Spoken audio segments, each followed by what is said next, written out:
Welcome to Positive Atheism English channel. Today, I shall continue from the last episode, the article on Social Reform and Secular Framework, Role of Atheist Center, Samskar and World Humanists in India, written by KHSS Sundar, the Director of Samskar. The post-reform rehabilitation drives have been viewed by some observers as insufficient.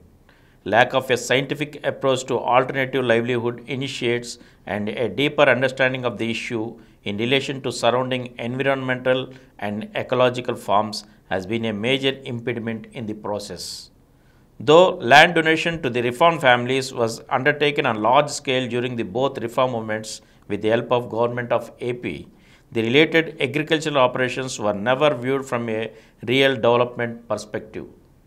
Rather, the reformers and the organization considered land as a status symbol and as an instrument that retrieved the lost social status for the reformed persons. As a result, the donated land served a symbolic purpose than a development purpose. Another important variable in the issue is the mismatch between the alternative livelihood system and the earlier modes of livelihood through the tradition or custom.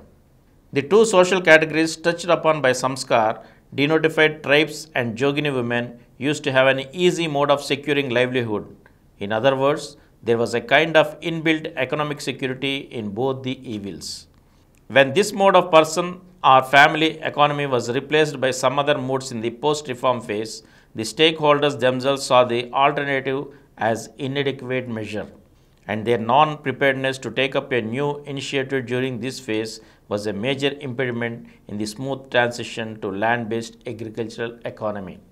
Added, the external support to the development and mainstreaming aspects was not adequate, for most of the development donor agencies were taken by surprise when Samskar mooted the three-generation approach proposal in order to bring the members of the reform families into mainstream through development programs. In any social reform issue, working through different generations is a sure road to success. The efforts of Samskar have already proven this through their programs in the last quarter century. The social base of the reform movements launched by Samskar in Andhra was confined and exclusive in nature. The so-called denotified tribes and Jogini women have been socially excluded from the routines of mainstream life for centuries together, and hence their exclusivist nature in social, economic, and cultural terms was itself a limitation inbuilt into the social base of these reform movements.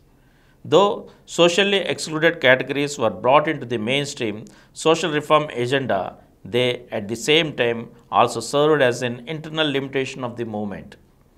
It was an interesting social dynamic. The social base of the reform movements was a strength as well as a weakness in itself.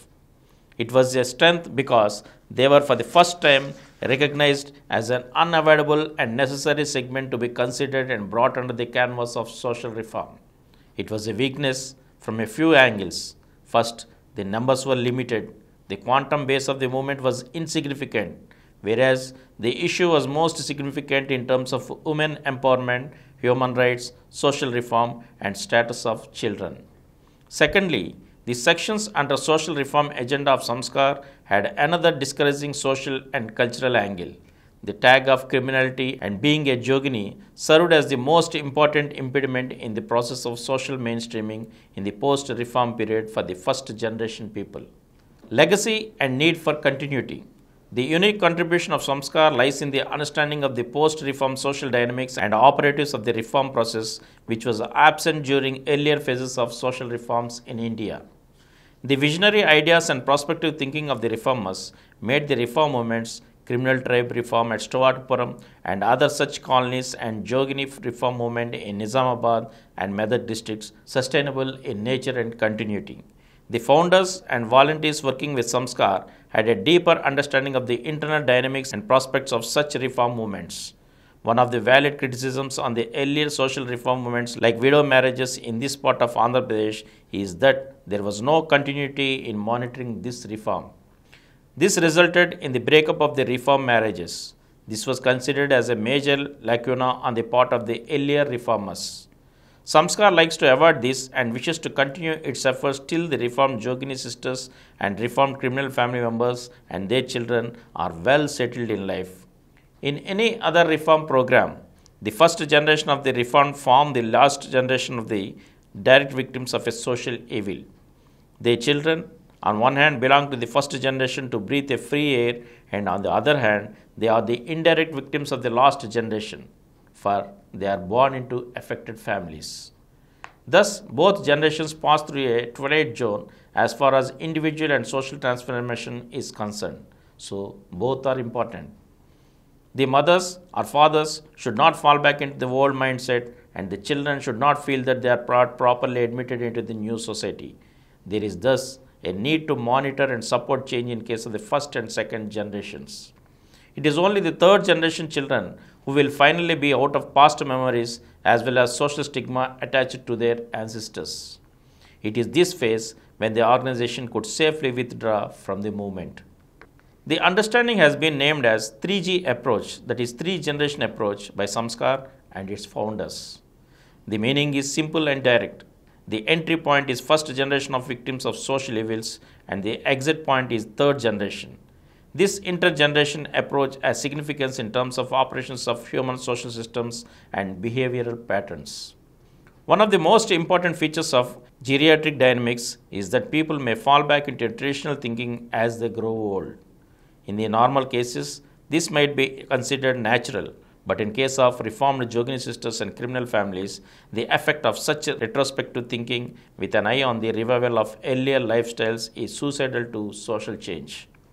People rescued from a social evil indicate that they have suffered a social evil for almost half of their lifetime.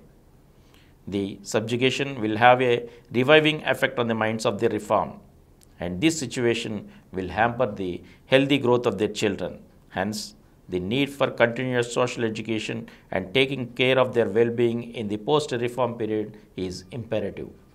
The reformed individuals, Jogini sisters as well as former criminals exhibit a split personality of reform and change.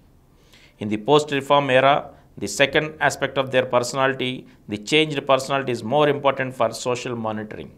This has to be juxtaposed with 3 main program interventions, that is health aspects, continuous counseling and education, and third, provision for sound and sustainable alternative livelihoods.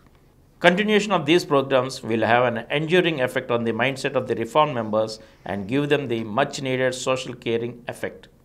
Originally, they are rescued from an evil social practice and brought into the mainstream of social belongingness. Any laxity in continuing the counseling programs and alternative livelihood interventions will have a reverse potential. The unique importance of Lavanam and Hemalatha as reformers and Samskar as a grassroots voluntary agency lies in this kind of understanding of the social evils, their reform aspects, and future dimensions. The success and continuity of the reform movements in post-1950 undertaken by the reformer couple owe their basic strength to the diagnosis and visionary attitudes. Conclusion. One question that confronts us is the possibility of replication of the model that Samskar created in Guntur, Nellore, and Nizamabad districts of Andhra Pradesh in India.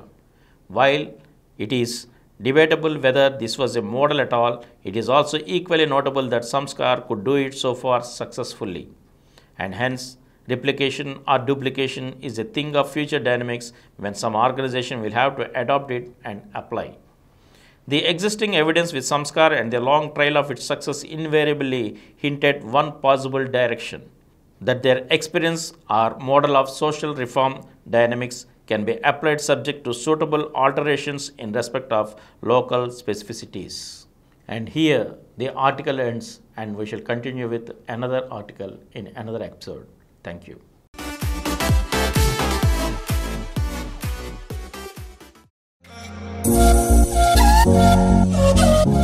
For more videos, please subscribe to this channel Positive Atheism and activate the bell icon. Please download Samaram Multi-Channel app and watch your favorite channels from your mobile. App available on Google Play Store and subscribe to the channels.